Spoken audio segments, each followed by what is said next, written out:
The Team Never Quit podcast is sponsored by Navy Federal Credit Union. Have a large credit card balance after the holidays? Let Navy Federal Credit Union help you rebalance your priorities. Learn more at NavyFederal.org.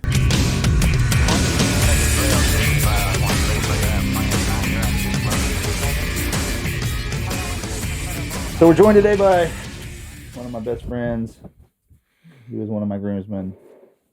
We go back. And vice versa. And vice versa. That's right, vice versa. Aaron Kendle. Actually, his wife was calling him by his first name yesterday, and I was like, who the hell are you talking about? She's like, Kendle. I was like, oh, I forgot his name was Aaron. Yeah, people in San Antonio. Oh, it was Aaron. It is Aaron. I actually have your last name misspelled in my phone. Still. Aaron, are you here? I think everybody does.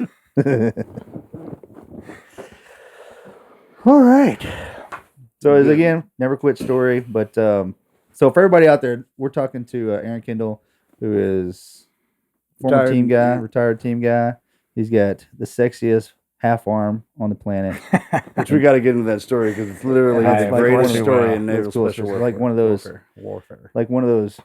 You actually did that to yourself, and then. Sounded made up. Back to the house, yeah. So one of his best stories, because like I said, we've known him forever. One of the best stories he's got is when it didn't even happen at work. Yeah, you guys need me with two hands. Gut wrenching, yeah. There's gonna be a lot of one-handed jokes in here tonight. Yeah, and if you look, while we're going through this, if you need a hand with anything, just let us know. We'll make sure that we'll give you we'll help always. You out. We'll give you we're pretty handy around here. So before we jump into the nitty-gritty of the Never Quit story, give us some background on where you're from.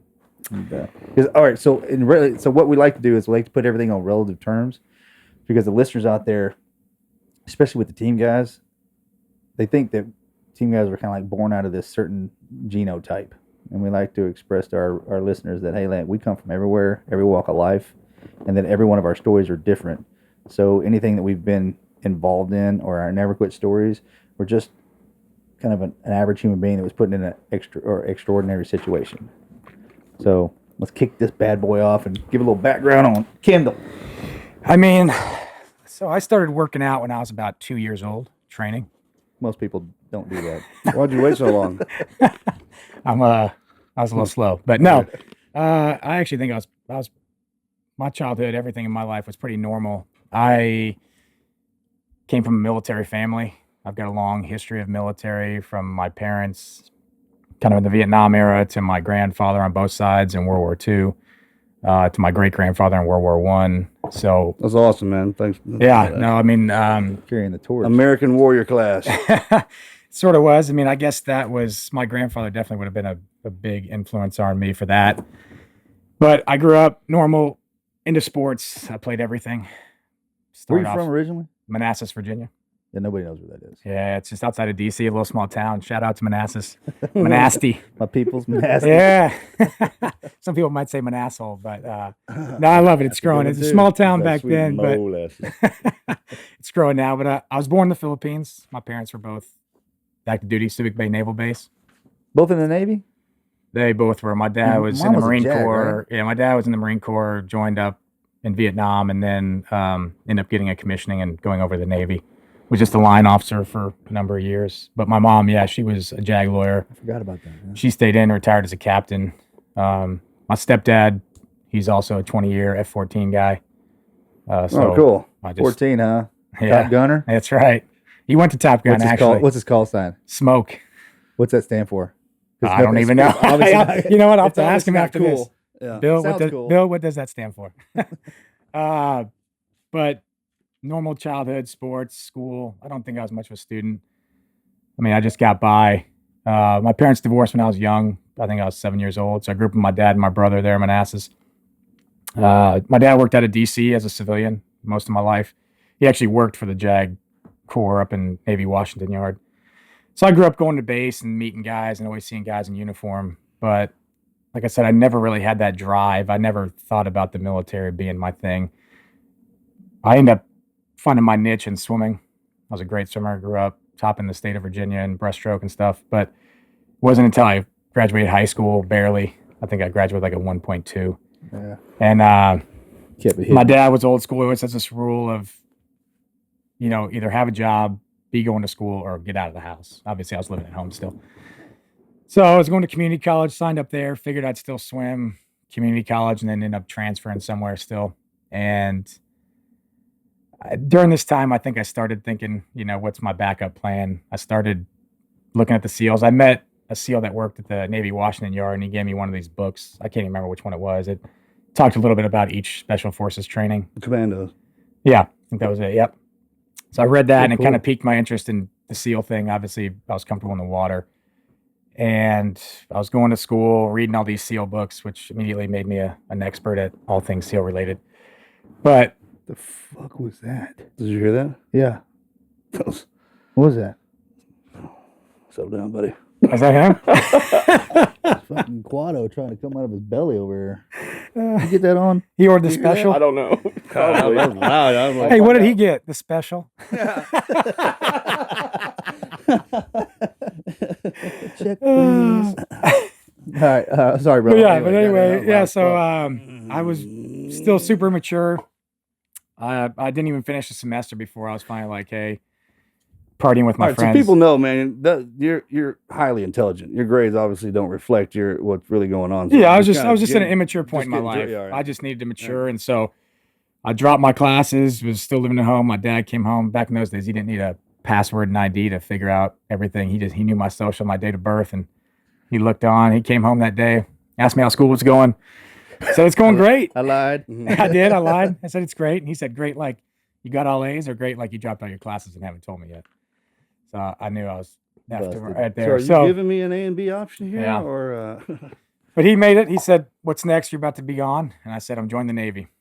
He was like, "Bullshit. You quit everything you do." And I was like, "Nope, I'm going to do it. I want to be a SEAL." So he supported me. I went, enlisted, and chose to be a medic. Waited 9 months to get in, and off to boot camp I went. I forgot you were a corpsman. Yeah. what year did you jump in? I came in 2003. Oh yeah, Nice. right at the time. Old school, back when Corps School was still at Great Lakes. It's in Right. San Antonio now. Yeah. Oh, you had to go to Corps school? Yeah. I didn't. I was a striker. Oh, were you?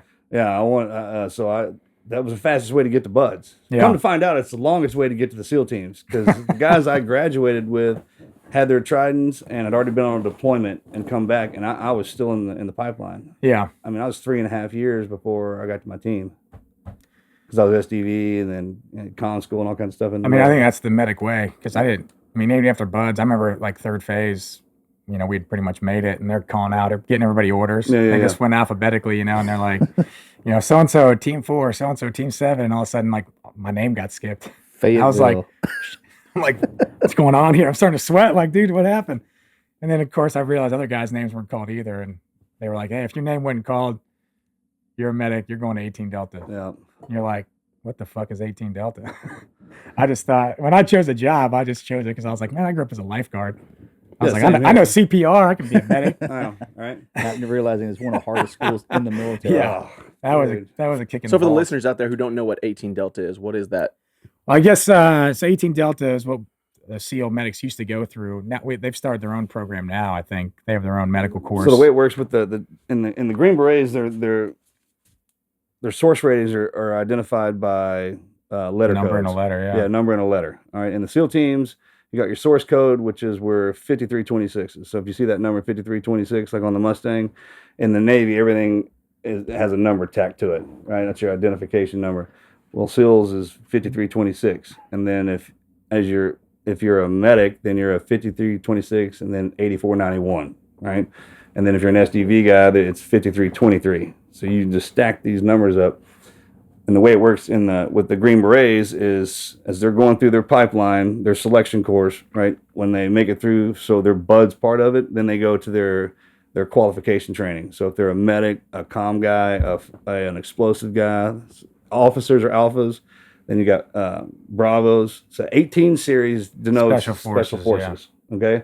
And then after that, if it has an A, B, C, D behind it, that tells you what he is, what his job description is. So if they're 18 Deltas, then that means that they're the medic. SEALs don't go through regular. People would ask me, I was like, I'm in the Navy, and like I was a medic. Like, oh, so you're a corpsman, you went to Corps school? I was like, no, I didn't do that. I went from BUD straight to 18 Delta. And it's also, you have the PJs, the Air Force Special Forces are there, the Rangers Special Forces. Everybody goes there. It's the most high-end medical school you can go to. In the military.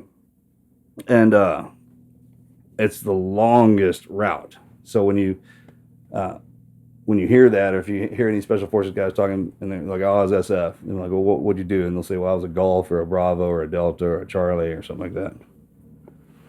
Awesome. So yeah, went through Delta school. How'd you do? I passed. There you go. Got that doctorate degree. 75 and a snowflake, right? That's right. 74 and a snowflake. All right, so Delta, and then into the teams. Yep. And I got my orders. I chose to go back to the West Coast. Picked up my orders for SEAL Team 7 and showed back up there kind of right in the middle of the workup. Did you get your orders out of SD muster at 18 Delta? I did get my orders out of 18 Delta, yeah. I remember that morning, man. We mustered up down there, and they were reading there, but it was just us, right? Because maybe some of the Ranger guys, but they started going down the list too. And they got to my name. They're like, "Trell, where do you think you're going?" And I was like, 3. And they're like, "Try again." I was like, 5. I started going down the numbers. I want to go West Coast too. And they were like, "Nope, it's 3 letters." I was like, "Dev group?" I'll be honest. I would have been happy with any orders out of there as fast as possible, right? because I ended up getting it. I had gotten in some trouble with the law when I was on rotations. Yeah. Last month. Where'd you go do your rotation at? In Jacksonville, Florida. Okay, yeah. So I had gotten arrested down there, Right. like 2 days before we left. Of course. And of course, I came back up there, and just the other SEALs I knew, and I was like, "Dude, we can't tell anybody. They'll kick me out of here. We're a week away from graduating." Oh yeah. So I didn't say a word. Typical SEAL story. Because it's still a selection course for the Special Forces guys. So it's like they drop us into a portion of their BUDS training, right? And I mean, they're trying to get those guys out of there. With us, man, we made it through the pipeline, and they need us to become medics so we can go back, right? But it's still. I mean, I got my ass kicked in that class. Well, plus it's the Army. I don't think they like us every anyway. day, man. They Around don't like it midnight, very much. hear that knock on the door, be in there studying, and instructor's like, "Get out!" I'd still get wet and sandy, all that stuff, man. It was a joy. Yeah, so I mean, I did went to SEAL Team 7. I did my first platoon there. Beautiful Southeast Asia, which was awesome. Mm-hmm. I mean, I think at first everybody was a little bitter because I think Iraq was going. Everybody wanted to be in Iraq, but we were the troop that got stuck to Southeast Asia. I think I was bitter about that for a while, but looking back now, that was like one of the best deployments. Fun, right? It was. I wish I would have like enjoyed myself more, but came back from that. Ended up going to sniper school. Of course, I wanted to be a breacher. My platoon chief said, "What do you want to do?" I said, "I want to go to breacher school." He said, "You're going to be a sniper." Oh, good. Going to sniper school. Which was awesome. The opposite. Yeah. In the teams, that's like crossing the streams. Yeah. You get every qual you want, but if you're a breacher, then you stay that. If you're a sniper, then you stay that. Sniper school was awesome, though. There were 2 guys from Dev Group in there. One guy was Colin Thomas, who unfortunately isn't with us anymore. He got killed a few years later, but I mean, he was an awesome guy. And the other his sniper partner as well. I won't use names, but that was like the first time I got like a glimpse of like, where are you guys at? This looks awesome, and you guys are awesome. They treated us great, and that kind of sparked my ambition to go to Dev Group. I came back from sniper school, and they were still doing augments. So when the squadrons would deploy, they would take medics and guys like that, and I was obviously a medic, which was great. So I volunteered. I got permission and got to go over there. I did a deployment with them to Afghanistan, which was amazing, and came back from that, and that kind of solidified it for me. I knew I wanted to screen. Ended up doing my second deployment out of 7 to Iraq. And I screened right before that. In that period, I came back, did the whole screening process, deployed with Team 7, came back, and I ended up getting picked up. So for people who aren't familiar with the way that one works either, the SEAL teams it's a volunteer force, double volunteer, right? And then Dev Group's triple volunteer force. So you volunteer for the Navy, and you volunteer for Naval Special Warfare, and then you go through BUDS, and then SQT, and you get to your team, and then you do workup and stuff like that. And then as you're doing that, if you want to screen for Dev Group or SEAL Team 6, there's another selection process. So you just like when you screen for BUDS, you got to do the push-ups, pull-ups, sit-ups, swims, run, all that stuff like that. And then afterwards, there's another program called Green Team, which is it's like BUDS, right? But for team guys. and it sucks, right? Yeah. I mean, it's just a different kind of tough. It's Right. more mental and skill. Yeah, because you're Focused getting and just evaluated. getting You're your already a butt team kicked. guy. Yeah, so the guys who do that, man, that's something. So you got over to the squadrons. Just some time over to squadrons. I'm gonna push you through this one. Yeah. I mean, a couple of deployments there, and then end up finishing my time on the West Coast, teaching skydiving. Ran the gotten all things jumping there. I at forgot Dev you Group. were doing that. And then I was the chief of the air cell on the West Coast. Handful of guys in there, and we put all the SEAL teams through the air portion of their workup, which was an awesome job. I started to go back to school there. I'm sure we're going to get into all this. Got into the nonprofit world, and Yeah, we'll get back to that. So, Yeah. for everyone out there, so what you've done already is you enlisted in, went through the SEAL teams, did time on the West Coast, went over across the street to Dam Neck, did your time over there, and then now let's get into the never quit story about your arm. you want to go into that one, or No, Which one you that's want? a Straight fun into that ass. one? That's save that till the end? I don't know. Maybe we can talk about it. yeah. We'll talk about that. All right, well, okay, I know which one you're going for. Yeah, let's do that one. Yeah, we've kind of already talked about it. Obviously, Morgan and I, we live together. Yeah, That's roommates. actually how I met you guys, was through a good buddy of mine going through Green Team. Met a bunch of great guys. One of my best friends being John Tummelson, JT, and was blessed to be introduced to all you guys going through, because it's tough coming from the West Coast. You know, when you come from the West Coast here, I knew a handful of guys in the East Coast, but your T-80 orders, you're living in the barracks. So it wasn't until we finished and it was like, where are we going to live? You know, JT was like, hey, Yeah. Morgan's on deployment. You should just crash at his house. That's how I got the news. I was like, hey, we got a new roommate. And I was like, all right, cool.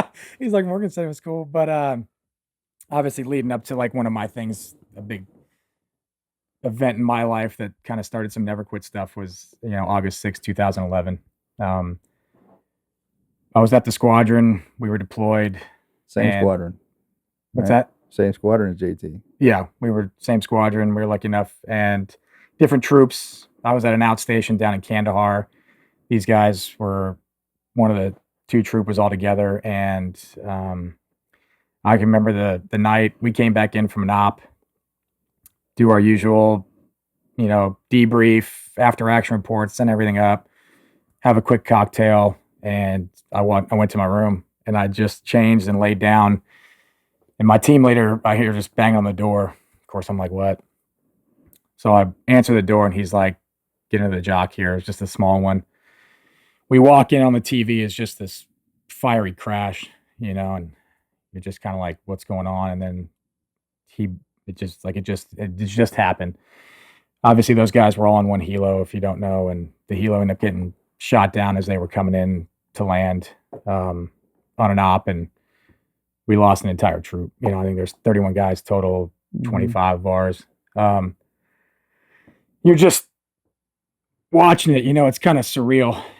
Like you don't even know how to react. Like It's Yeah. not real. Just like watching on TV. It is like watching on TV. It's like Right? watching a movie. Like you're kind of emotionless. Yeah. You're like, It's in your gut. You're like, who was on that? and we knew, we then knew you're like- everybody was on there, and you're looking at me. I'm looking at my teammate, and we're asking questions that we don't know the answer to, and we're just, obviously the rest of this squadron all over the world started communicating very quickly and talking, and like I said, it was terrible. So I think those emotions start to come slowly, and you just kind of don't know what to do. This episode is brought to you by Four Sigmatic, a wellness company that is well known for their delicious mushroom coffee. Listen, I was a little skeptical when I heard of coffee that is ground mushroom, because that seems a little odd, but it is real organic, fair trade, single origin coffee with lion's mane mushroom for productivity and chaga mushroom for immune support. We've been starting our days with it every day. It gives us that focus we need. It lets us get a lot of crap done. It's amazing. We're feeling that uptick in productivity when we drink it, and it's got a lot of good stuff that's going to help you focus. It's also really good on your gut. It doesn't give you that weird jittery feeling or that midday crash you might come to expect with other coffees. And quite honestly, they've got little instant pack coffees, and that stuff is typically disgusting. Theirs tastes like real coffee. It's fantastic. All of their products are organic, vegan, and gluten-free, plus every single batch is third-party lab tested. That's going to ensure its purity and safety. That way you guys know you're getting the highest quality in coffee and mushrooms possible. Now, you guys might be thinking, Does this coffee taste like mushrooms? I can guarantee you guys it tastes just like the coffee you love. It brews dark and nutty, and it tastes incredible. They've got over 20,000 5-star reviews, and best of all, Four Sigmatic backs their products with a 100% money-back guarantee. Love every sip or get your money back. We've worked out an exclusive offer with the team over at Four Sigmatic on their best-selling mushroom coffee, but this is just for you guys, our Team Never Quit listeners. You guys are going to get up to 40% off and free shipping on their mushroom coffee bundles. To claim this deal, you guys must go to foursigmatic.com/TNQ. This offer is only for the Team Never Quit listeners and is not available on their regular website. You'll save up to 40% off, get free shipping. So right now, head on over to foursigmatic.com/TNQ. That's foursigmatic.com/TNQ. Fuel your productivity and creativity with some delicious mushroom coffee. Check them out, guys. That was it took me years to realize how big of an impact that had on my life. I think I'm still to this day, but seeing those guys and having your best friends go. I mean, JT, we moved out and JT bought a house and we lived together. And so you want to explain what happened, what we're talking about when it comes to that, what the details on it? It was a helicopter went down with a bunch of our buddies on it. Yeah. Chinook went down with an entire troop, a third of our squadron. So there's a tick going on, right? There's a tick. Rangers were in there. Rangers were in contact. I don't know I just know that I think some guys squirted. I think the guy we were going after, I think they saw him leave and they knew where he's going. And so our guys launched to kind of come in for backup and go for it. And they were just set up ready. I mean, from the story, it's just one of those, lucky is not a good word to use. It's a shitty word, but that's kind of just what happened. I guess some dude stepped out in the dark of night with an RPG and fired it off and ended up hitting the rear rotor. And, those guys were a couple hundred feet up still coming in. It just dropped it out of the sky. Obviously, that shot, right? Nobody walks away from a helicopter. Nobody walked away. It was, you got airplane fuel, explosives, all that stuff. The Rangers were awesome. They broke contact and humped all night, running, secured the crash. They were on target for 2 or 3 days, getting stuff off of there. Bodies, everything, after that we met, obviously we flew into where they were at. There was a big ceremony in Bagram, and then we had to fly to their base and pack up all their stuff, nobody was left to do that. Yeah. So, which is just a freaky thing. You walk in and you're walking into your buddy's room that's set up like he just walked out. Right. Computers are still open and beds are, everything's just as they left it to go walk and do the op, as we all do, expecting to come back, I suppose, maybe, but it was just, it's tough. And I remember during that time, they sent a bunch of psychs out, chaplains and stuff, obviously to talk with us, which I don't think anybody used, at that time.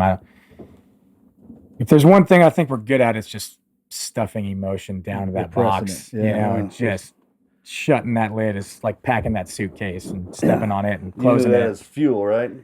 It's one use for it, I guess, in a good way. But I remember being there. I don't think I showered for a week. We were up there. I don't think I was sober for a week. And I remember one of the guys walked in the room. I was laying on one of the guys' beds, and I remember he started dry heaving.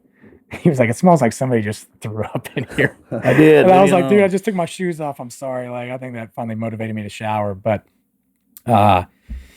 you pick up and you carry on, and we stayed overseas there. And so we, obviously we weren't home for the funerals and stuff like that. You come home and you have each other, the guys that you guys and the guys that all know that part of it, but there wasn't a whole lot of talking about it. And I think, unfortunately, shoving that much in that container for me at one time kind of cracked it.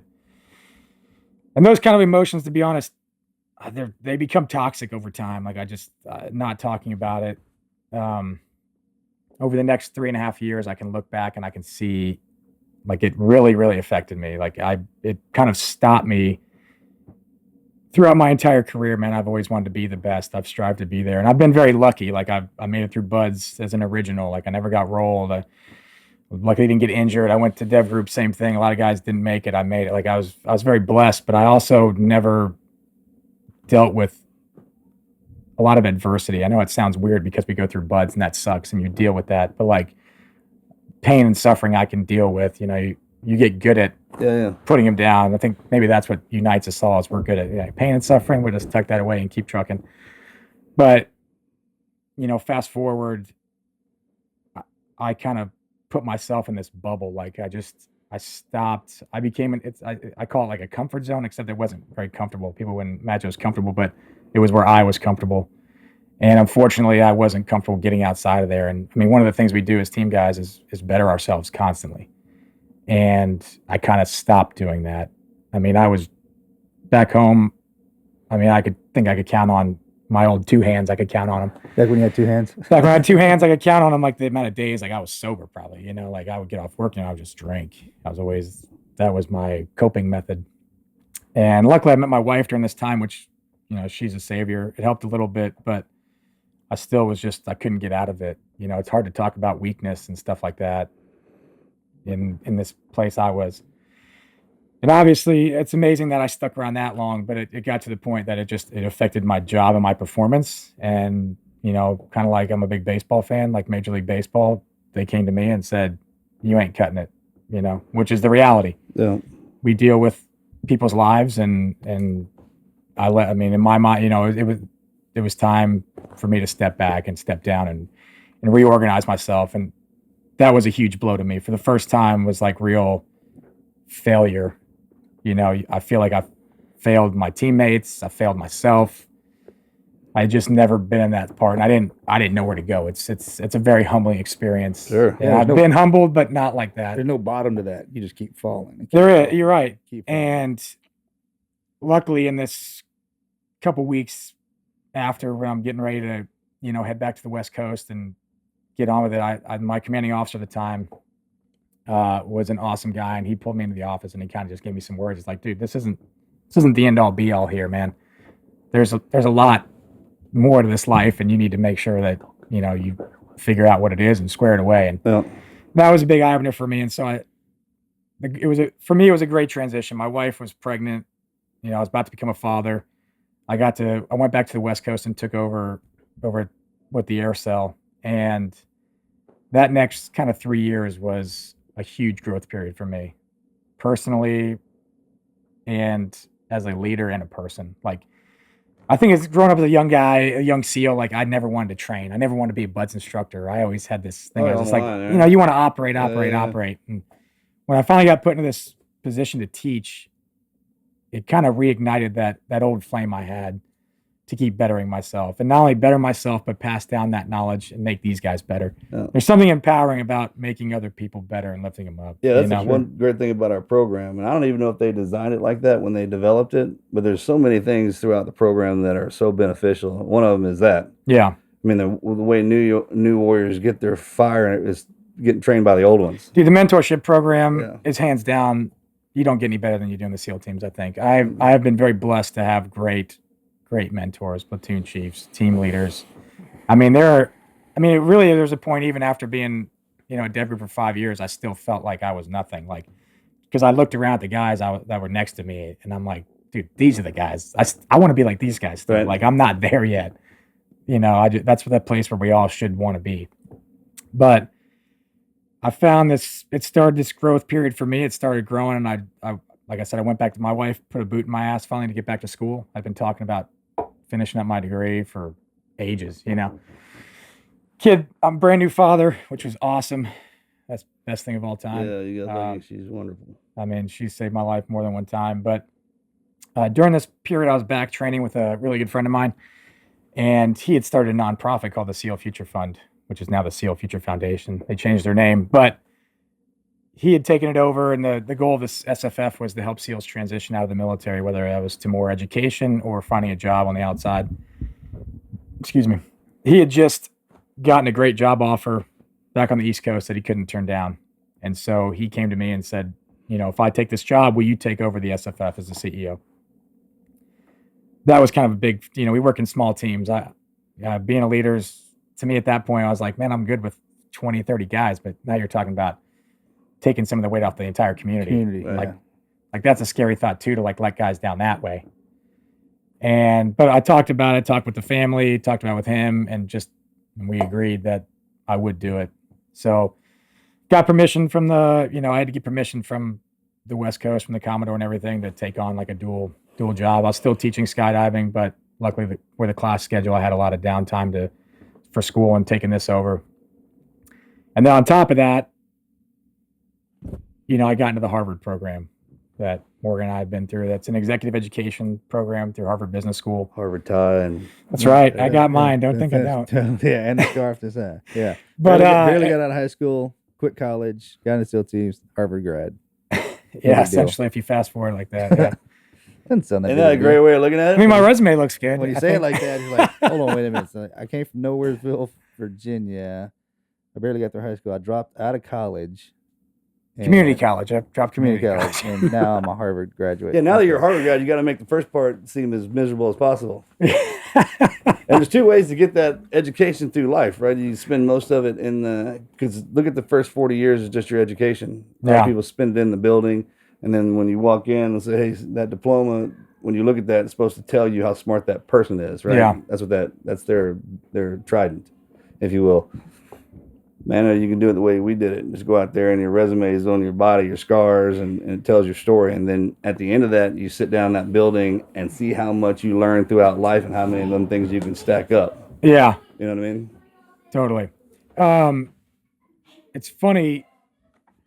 It's funny because we talk about the school thing and, being a SEAL, but I'll be honest, one of my biggest fears through the teams was going back to school.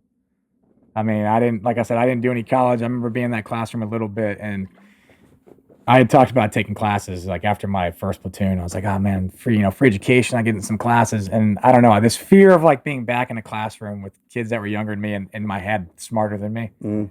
Like, I don't know. I just thought about like math and doing fractions. It's just stupid shit. But I mean, that fear kept you from doing it. Disabled me in a sense. And I always found an excuse to skip it.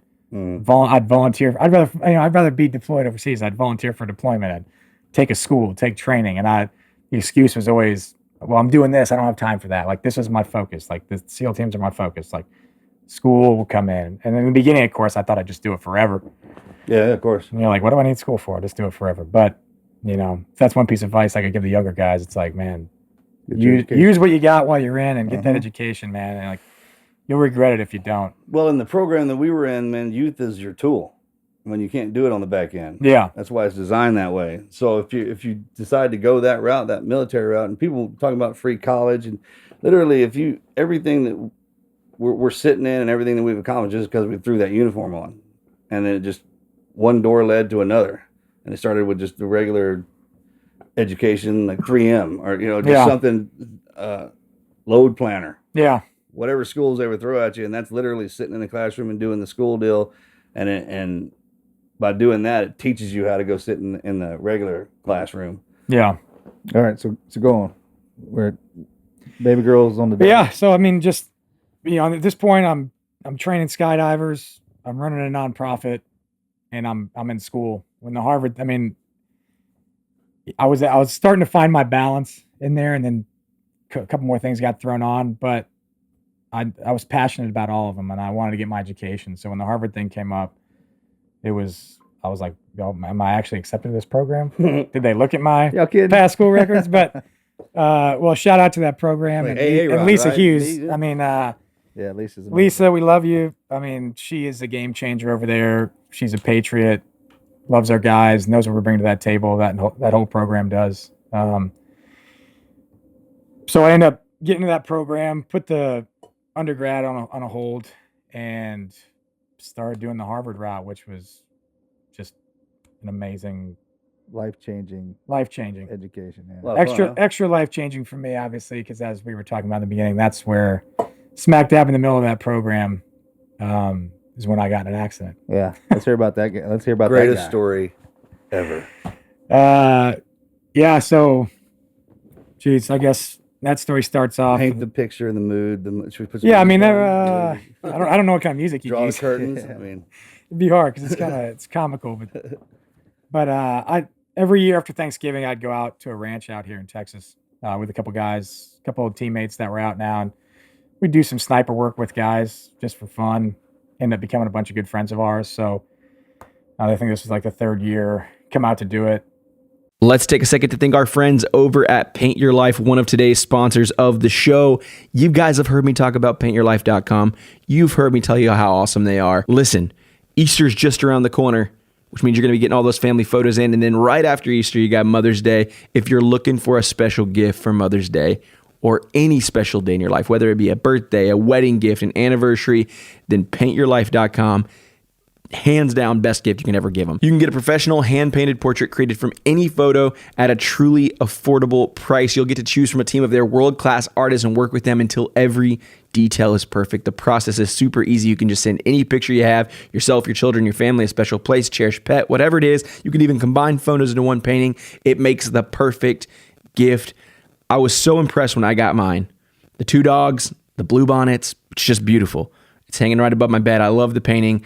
I can't be happier with the way it came out. I've had several of you guys reach out to me and ask me, how can we take advantage of the offer that Paint Your Life is going to give you guys? How can we get one of these paintings? I'm going to tell you right now, at paintyourlife.com, there's no risk, which means you can take my word for it or you can order it yourself and see how beautiful it is. If you don't love the final painting, your money is refunded, guaranteed. And right now, as a limited time offer, you're going to get 20% off your painting. So if you've been thinking about doing it, if you've been messaging me, the time right now is to do it because 20% off and free shipping. All you guys have to do to get this special offer is text the word TNQP to 64,000. That's right, 20% off and free shipping.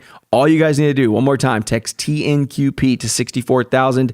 Text TNQP to 64000. Paint Your Life. Celebrate the moments that matter most. Terms apply. Available at paintyourlife.com/terms. Again, text the keyword TNQP to 64,000.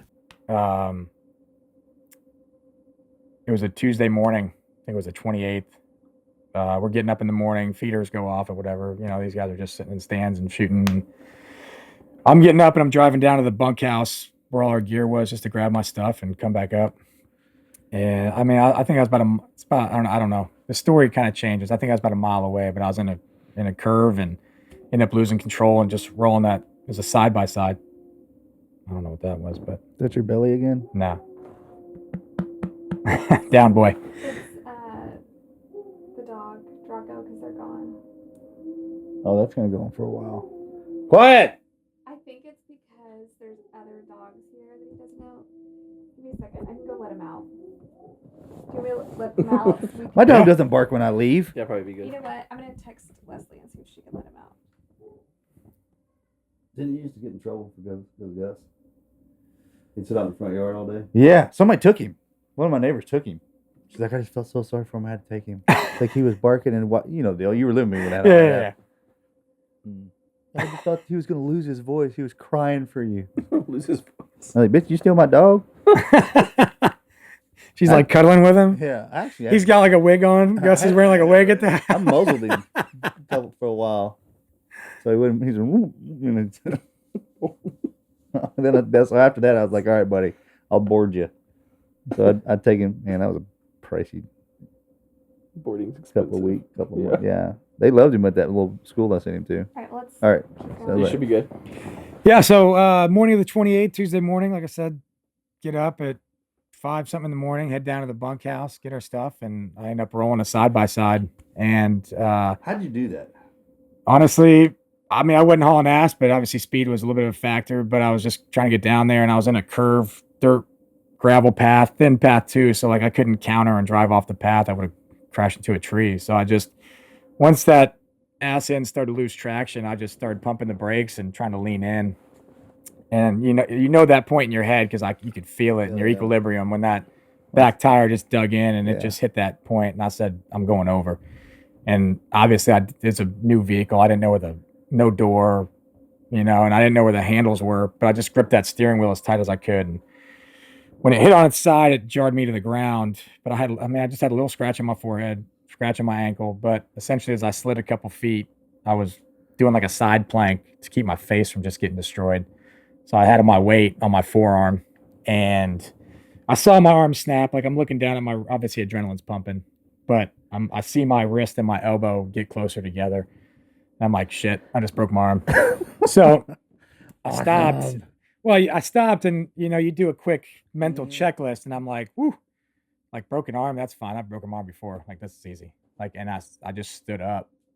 And when I stood up, I mean, my hand, it was still attached, but only because of like Piece of skin. the skin on the top that hadn't got eroded away. Right. I mean, flesh and bone were gone, and my hand was hanging like a fishing pole.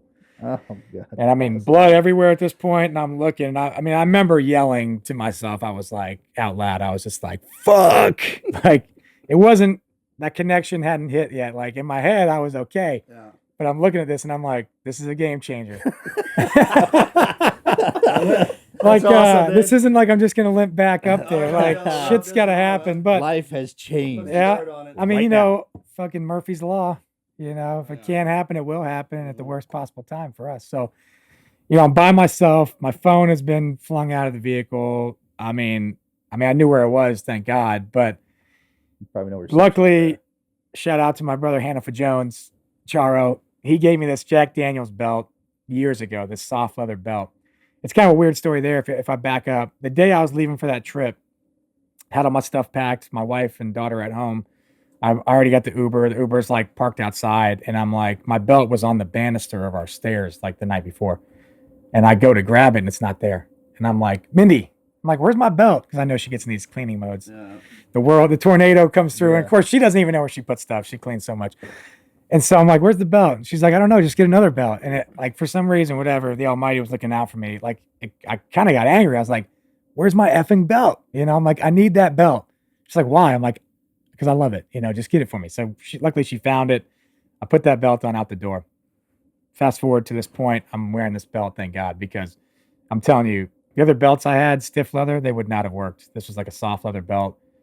This was meant to happen. And I just, in a split second, luckily, my mind went to like survival mode. The corpsman in you. The corpsman in me, man. I whipped this fucking belt off, and I'm with my mouth, you know, I loop it through, and I have to dangle my hand. You know, remember that old fishing game with the fishing pole and the fish are coming out, you know? Trust me, man. It took me a couple tries to get that hand in there. By now, or No, was it? I mean, I'm telling you, no pain whatsoever. I mean, because I'm getting like, Yeah. I knew the situation I was in, like fully. I knew that do something or I'm not going to make it. So I get my hand in there. I whip this thing up. I pull this thing as tight as I can. And of course, the first thing I do is like start running. And I don't know, about 10 yards before I said, hold up. Bad idea. Because I'm like, I can't tell. I mean, obviously blood's still dripping everywhere. I can't tell. I mean, I'm hoping I stopped the bleeding. I stopped as best I could, but there's still blood. So I ended up having to like do an extra wrap and bite this thing. Like I put this belt in my mouth to bite it and keep it tight. And then I have to pick my hand up with my other hand because my hand is swinging like a freaking. So I'm like holding my hand, which is a weird feeling. I'm like holding your kind of almost detached hand. But I ended up just being like in my mind, I knew it was just like kind of tunnel vision. But I was like, move with a purpose and get back to the house where the guys are at. You know, I had to get back up there. So like I said, for me, I think it's about a mile. It's like a William Wallace story. It always grows. I've heard 2 miles, like 10 miles, whatever. But I think it was about a mile. 200 miles. And stuff, yeah. Ran a marathon. But I get back to the house, and the funny part was this ranch house was so freaking nice. Sliding doors everywhere, and they were kind of cracked, and guys are up. And I kicked this door with my feet. I didn't even go in the house. I think I didn't want to dirty the house up because I'm like bloody, and I'm just. That was polite. The guys are looking at me, and I just go, you know, call 911. And they're like, what? And I'm like, fucking call 911. And I could see their faces when they finally put the whole picture together. And they're like, they just start running to me, and I just kind of went down to the ground. Like I laid down in this mulch and shit, and they came out, and luckily they were great. I talked them into, like we had med kits out there, and so I was like, hey, first thing I did was talk them into putting like another tourniquet on my arm, like an actual cat tourniquet. First pain I felt, he's putting that cat tourniquet on, and there was a guy out there that worked the ranch who was, I mean, he had to be 300 pounds. He's like 6'6", 300 pounds. They were like, grab that belt and don't let him bleed out. Yeah. He put a knee on my shoulder, and he pulled that belt so freaking tight, man, that was the first pain I felt. Oh. But they've had blankets on me, and then my memory blanks out as soon as the ambulance showed up, which was about 30 minutes. So I remember them calling 911. I remember hearing it's 30 minutes for the ambulance. People talk about life flight. It was, 5:30, 6 in the morning. It's too foggy for life flight. Yeah. It was one of those mornings. So ambulance picks me up. I sort of go out. I think my adrenaline was dumping at that point. Although there's a sheriff's deputy that we keep in touch with. She was one of the first responders, and she was on the ambulance with me initially. And she said, I turned into like a crazy man. Like, they had IVs in me and I'm ripping shit out. And I'm like, I think I was just freaking out. Like, everything dumped and I was just shock was setting in. But they had everybody holding me down. And they finally got into town. The life flight nurses, the trauma nurses, swapped them out. And then we continued on to San Antonio. At some point in there, you know, I think I started to go. They got me to the hospital. And of course, my next memory from the ambulance is waking up in the hospital. And I'm waking up, coming to, obviously, they've already done the amputation. So they have You pretty much took care of that, right? They just had to clean her up. They just snip it up and clean it up. Really, they did. And thank God they actually did an awesome job. So talking to my surgeon later, a lot was dependent on how clean that wound was because it was up close to the elbow. Oh. And luckily that doc, I don't know the main doc's name, but funny part of the story is when I'm waking up, one of the other doctors, a younger guy, was there talking to me. And this guy's name is Dr. Hand. So thank you, Dr. Hand. But even Mindy got a laugh at that one. We're like, is this guy serious? Like, really? You're the one talking to me? And he's going through this story of, you know, we had to amputate, yada, yada, yada. And then, so my wife is there and then two old SEAL buddies of mine. And in this story... This is where it gets good, right? Yeah. In this story, as he's telling him, I don't even remember who, my wife, one of the guys is like, hey, Doc, you know, where is his hand? And I don't even remember the response because I'm kind of drugged up, but I'm essentially, he's like, well, it's probably going to get destroyed. Yeah, down the morgue. And it's like, can we have it? And I can kind of remember the doctor's face. He's kind of like, what? And we're like, yeah, can we have the hand? And so now I'm just like, yeah, can I keep it? He's like, I don't know, guys. He's like, it would have to be like a religious reason. And of course, we're like, done. Bingo. I said, we got to bury that thing. That's a piece of me. This is where it has to go. I have this religious belief that if I don't bury it, it's a religion you don't know the name of. It won't find me. But in the believe afterlife. me, yeah. I'm gonna need this. I have to get buried with this thing one day. This is where the story really gets good. So anyway, he's like, look, I'll ask. I don't, you know. So he comes back a couple hours later and he's like, hey, you can pick the hand up tomorrow. So that night, we're getting swapped over to the military hospital at BAMC and, you know, stay there. The next day, two of my buddies, at least my one buddy that I know of, they go back to, and this guy, he's no relation to me, doesn't share a name with me, whatever, but goes back and they just hand it off. They just hand off my hand. I don't know. Allow myself to introduce myself. My hand. Yeah. They hand off the hand to my buddy. And so, you know, everybody at this point, like more SEALs have flown in, good buddies of mine. Everybody's flying in to make sure I'm okay. And so they're like, well, what do we do with the hand? They're all staying like a Spring Hill Suites Marriott or something like that, you know. So they stick it in the freezer. It's a natural the course, bar you know? at the hotel room. In the hotel room. So there's a bunch of guys in the hotel. That this guy puts in the freezer. This is where you can't make this stuff. Comes back to the hospital. And so this goes on. I mean, the hospital was great. I mean, I know, talking about never quit story, you know, you think like losing this hand, it's devastating. The chance to ever really feel bad about the hand never came up. Right. You know, like, I mean, it's funny because, I mean, you guys visited and you saw the staff. I spent about 2 weeks in like this 4 West, and that staff there is amazing, and they freaking loved us. Right. I mean, we had a party going on. They finally gave me my own room because they're like, there's too many people here. You're bothering everybody else. No, we're not. But I mean, like the hand jokes were flying. Right. I mean, there's just, I think even the nurses were just like, they're like, I don't think this is how you're supposed to talk to people who just got injured. Yes, you know? it is. Absolutely. But there's no other way to do it in our community because you just, I mean, everything's comical, but it's also, I'm like, the first thing I did was like, hey, I'm alive. You know, I get to go home and I get to see my wife. I get to see my daughter.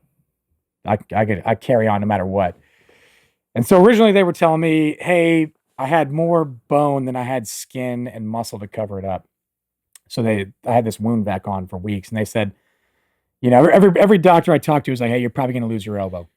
We can't cover it up. You're probably going to lose it. And of course, the mindset at that point is just like, dude, whatever. Like, let's get this thing over with. Like, I didn't know any better at the time of being an amputee, but I'm like, I'm alive. I want to get out of the hospital. Let's just do this thing. Guys, when Fabletics Men reached out and said, hey, you guys want to partner up with us, have us sponsor the podcast, we're going to send you guys some gear, I was like, yeah, sure. Well, let's do it. Why not? But now, I cannot take the shorts off that they've given me because they are the most comfortable athletic shorts I've ever worn. They're breathable, they're stretchable, they just fit right.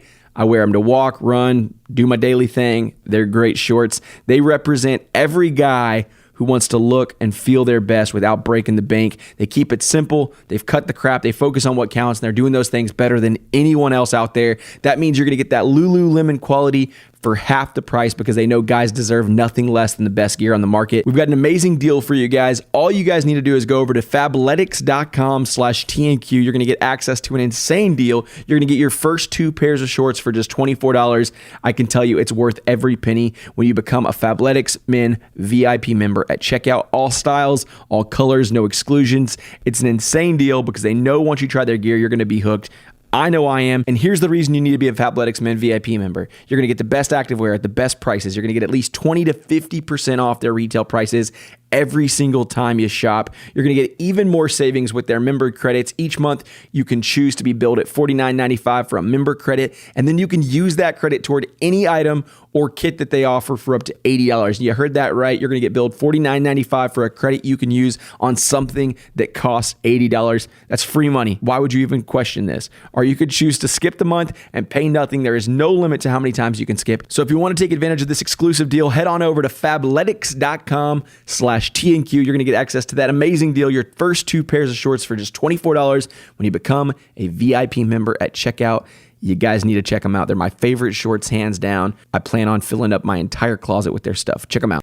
So when the surgeon, my surgeon came in, I mean, he's still active. I don't want to use his name, but best surgeon in the world. He came in and he was like, hey, I'm going to MacGyver this shit and I'm going to save your elbow. I'm like, fantastic. Good. So I like this attitude. yeah, so we did a couple more surgeries to make sure everything was cleaned up. Obviously, parallel to this is the guys, the hand is still in the freezer.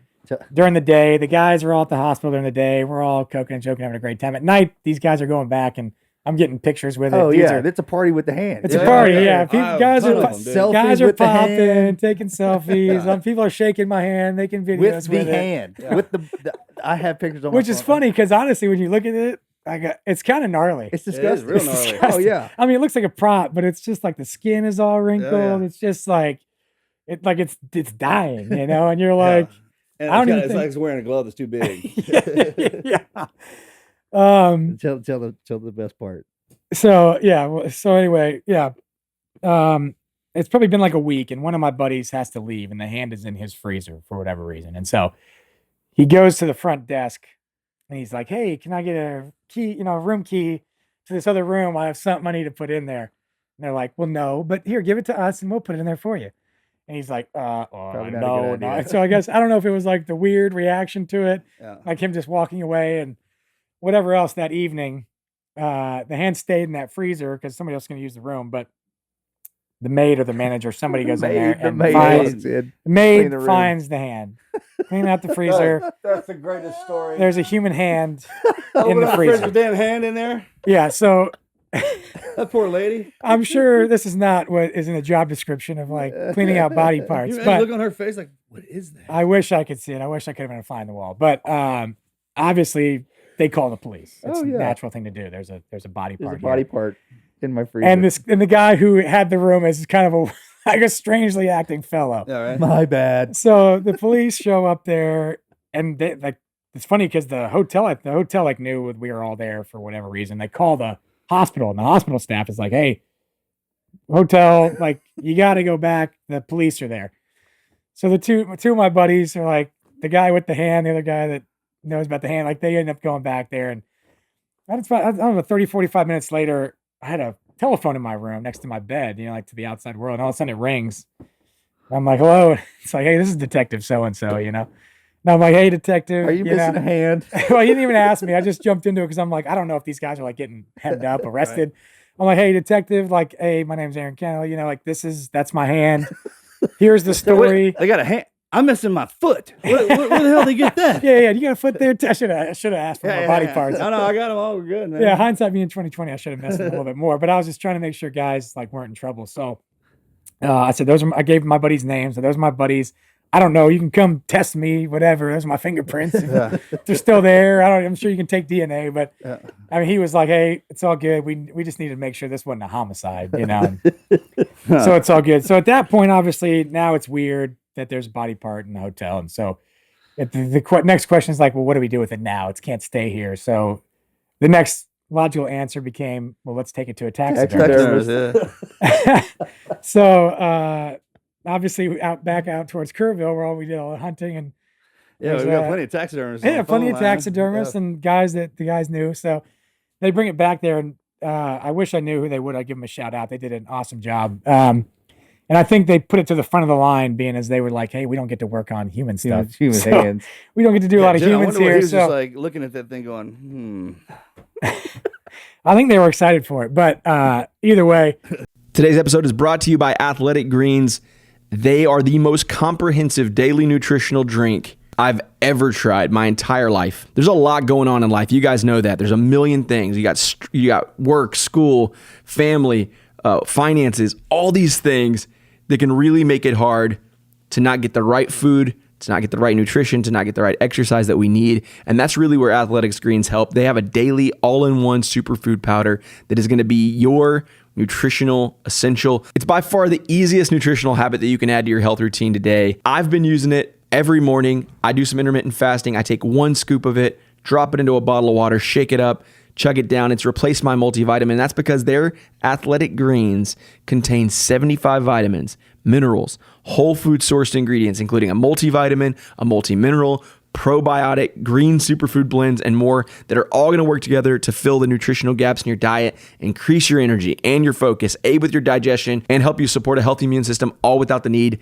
to take multiple products, which is incredible. And it's lifestyle friendly. So whether you eat keto, paleo, vegan, dairy-free, gluten-free, it's going to contain less than 1 gram of sugar, and it's not going to compromise on taste. And right now, Athletic Greens wants to double down on supporting your immune system during these winter months. They're offering you guys a free 1-year supply of vitamin D and 5 free travel packs with your first purchase. All you guys have to do is visit our link. You'll basically never have to buy vitamin D again. So whether you're looking for peak performance or better health, covering your bases with Athletic Greens, making investing in your energy, immunity, and gut health each day simple, tasty, and efficient. Just visit athleticgreens.com/TNQ and join the health experts, athletes, and health conscious go-getters all around the world who are making that daily commitment to their health every day. All you guys need to do, visit athleticgreens.com/TNQ. Get your free year supply of vitamin D and 5 free travel packs today. Remember, when you support our sponsors, you support us and you're going to support your nutrition. Go check them out. So hand goes the taxidermist, and they asked me, like, what do you want? And so the initial plan that I wanted, shoulder mount. Well, the initial plan I wanted was to, obviously, like, I'm a big wine drinker. I consider myself like an aficionado a little bit, but I wanted to make it like I don't know, it's hard to see, but like a skeleton hand doing like the Spock thing where I could hold a wine glass with like a stem. You know, so if I was at a party, I could bring this hand and hold wine and sip out of it. Yeah. My hand. I quickly realized that they couldn't do it because they have to drill through, put wire. It becomes very brittle. Like it's not weight bearing at all. So I finally got it back in January of this year. It's in a beautiful, like I could describe it as like the Beauty and the Beast, like Forever Rose. They have, exactly. You know, like snow globed. They got it like in a nice rock there that they chisel my bones. So you can see right where the bone snapped. You know, it's still all there. My hand's there. It's just. I can vouch for that. I've had the hand in my hand. Yeah. I don't think they knew exactly what it would be used for because obviously now it's this. Obviously, my wife doesn't let me keep it out in public. It's in our closet. Yeah. But when people come over and kids, my daughter loves it. It's a great conversational piece. It's a great conversation piece. So people come over and I bust it out and like I chase kids around with it and play tag and it's gotten caught in hair and all sorts of stuff. Where I think I need to take it back because like the glue in between all the bones. There's a lot of bones in your hand. The glue in there is like starting to come apart. Like at some point, I feel like this hand's gonna start to fall apart. So. I'm going to need to. It's going to be an heirloom forever. Yeah, for Halloween, you just put on like the trench coat. Remember, was it Zoolander? They got he had his put it in there. Got him a hand model. But I suppose, for Halloween, you know, I'm looking at stuff. If, you know, obviously there's a lot in there where people. I remember when I started to go to rehab at the CFI, which is the best facility in the country. You know, they have the best staff, the best people. I couldn't ask to be in a better place. In fact, one of the doctors said it to me one of the mornings when they came in super early. Because I'm a Navy guy. The doctor goes, you stationed here? I said, no. He's like, what are you doing here? I said, I got in the accident here. And he looked dead at me and he goes, you picked a good place to get in an accident. Mhm. And that's true. And so my command let me stay out here to rehab. Just fantastic. But I remember my surgeon, a couple other people were like, man, I can't wait for you to get over to the CFI, because there are people that accidents happen to, and their attitude, like they feel like they're in despair, like this thing happened to them and it affects them. Luckily, looking back on my life and all the downside to it was perspective, like I said, my perspective was, I'm alive and my plan is to get back as best as I can be. I tell people, like, I had a plan A. My plan A was to live my life with two hands, man. Like, I love that left hand. We've been through a lot of shit together. Right? But Literally. plan A is no longer possible. So you can sit there and you can dwell on how great plan A would have been. It would have been great. Trust me, I have great plans. But, now it's time to move on to plan B. I didn't have a plan B, but I created one. And if plan B doesn't work, I'm going to create a plan C. But, I went in there every day with the attitude of making myself better. And there's great people over there. But they were excited for my attitude to come over there and hopefully become infectious and work hard and get back. Like, this accident doesn't define me. In fact, people all the time like, oh, man, how is it? I'm like, well, it ain't that bad. I mean, I can do pretty much everything. I'm sure there's going to be obstacles in life that are going to come. This is just part of it. There's obstacles with two hands that are going to come, but there's just ways. Now my way is just figuring out how to do it as best I can. I always joke because people go, where's your prosthetic? I mean, I've had a prosthetic for a year and a half. I remember going in to see my prosthetist at the CFI, and he was like, hey, have you been using your hand? I hadn't What's seen it called? Prosthetist. Yeah. Good. Good articulation. Not to be totally confused. Well, he does do hand jobs, though. He does do hand jobs. But I remember I hadn't seen him in like 6 months, and he's like, hey, you been wearing the prosthetic? And I was like, don't you have the prosthetic? He was like, oh boy. He's like, so you haven't worn it one time, have you? I'm like, well, I haven't. But it's only because I've just figured out ways around it, and it's becomes more of a pain to get it on and try to do it than just doing it. You get around great. Well, I appreciate that. I hadn't even seen anything you can't do. Yeah, that's the best part about having team guys, man. When cut your steak. When we do get injured, it's just like the overall mentality is. But first, like, hey man, you put something on there and making me even faster, stronger, kind of turn me into a cyborg. Yeah. But we've got a couple buddies that went to college with one guy, with Trey Wood. Trey. God dang, that guy, He like you. I mean, he wouldn't even know he didn't have football, baseball. Lifted, he would bench over 300 pounds. Yeah. I woke up this morning and Kendle was outside in the barn rowing. Yeah. And then doing planks. Yeah, I don't do that, and I'm it's complete. It's something, brother. Yeah, my wife told me it's time to lose some weight, so I had to get out there. No, just kidding. But and a shout out to my wife and my daughter. They've been behind me, and that's one of the biggest things too. Is when I got out of that hospital, I mean, they're like, "Don't move your arm." I got staples in. I mean, my daughter doesn't realize that I'm injured. When I walked in that door, it's dad time again. Right. Like, and that was there's no more motivating factor than that right there to like be the father that you were or want to be, and the husband you want to be. And so, when I came back, every time I'd see him in rehab, I'd be like, I'm lifting my arm over my head. And they're like, whoa, whoa, whoa. And I'm like, trust me, I'm not going to injure myself. I know the difference there, but I'm going to push myself every day to get back to normal. Like, I know that you have a timeline, but I have a timeline too. And I know that I can do better than what you're telling me. But man, just being in that place every day. I mean, forget the SEALs. There was a civilian lady in there that she had to be on here. She was like a sheriff's deputy, and she woke up one morning in writhing pain, and they called an ambulance. And when she woke up at the hospital, they amputated all 4 of her limbs. She had some virus that was killing her, and they amputated all 4. And I see her there every day at rehab. Above and below joints, or I think mostly below, but don't quote me on that. But she's getting prosthetics, but I've seen her in a chair with her dog, and she is at that rehab center every freaking day, man. And I'm just like, we need to get her on the show, dude. I'm telling you, I mean, that's the kind of, you look at that and you're like, I always make the analogy. You've seen what is it, Half Baked? Yeah. And Bob Saget's, he goes to AA and whatever, and he's talking about smoking weed and being addicted to weed, and Bob Saget stands up and he's like, I don't want to, he's like, you ever suck dick for coke? He's like, that's not a joke. Like, that's kind of how like when people ask me like, oh man, it's so terrible. I'm like, dude, it's the hand. Like I've run marathons with these guys. I did a marathon with a bunch of other amputees, and these guys are like, F you, Kendle. He's got 2 legs. Forget about this guy. Like, Right. it's not a thing. That's why, my mindset is just, it's not there. I mean, it's not there, but I mean, it's just, everything is normal. And every day is just better than it was before. And Sure. honestly, it's a challenge now. I try to outperform people. It's fun to do stuff, and people are like, oh shit, where's your hand? It's like, fuck. Anybody can do that with 2 hands. Try to do it with 1.5. That's right. I had a buddy of mine here recently, one of the Green Berets who pulled me off the mountain. Yeah. He loves riding motorcycles, and he's a little bit older, but he was in a crash recently, and he got paralyzed from the waist down. And I went to see him the other day, and with anything, he was kind of down on himself. I was like, hey man, let's put this in perspective, all right? And I was like, you got a new set of wheels here. How much time you spend on that motorcycle? Then when you're at home, you're sitting down. I was like, man, now you got permanent wheels. You love to ride anyways, man. You soup this thing up. There's not, and then the in between stuff, man, that just draws you closer to your family, right? I mean, Yeah. it's okay to. A lot of times with guys like us, it's that pride that we can't fulfill our duties, but man, that's just you thinking about that. Just Yeah, I mean, life's funny that way, man. I mean, like we joked before we started this. Obviously, I live in Texas here now, and I love it.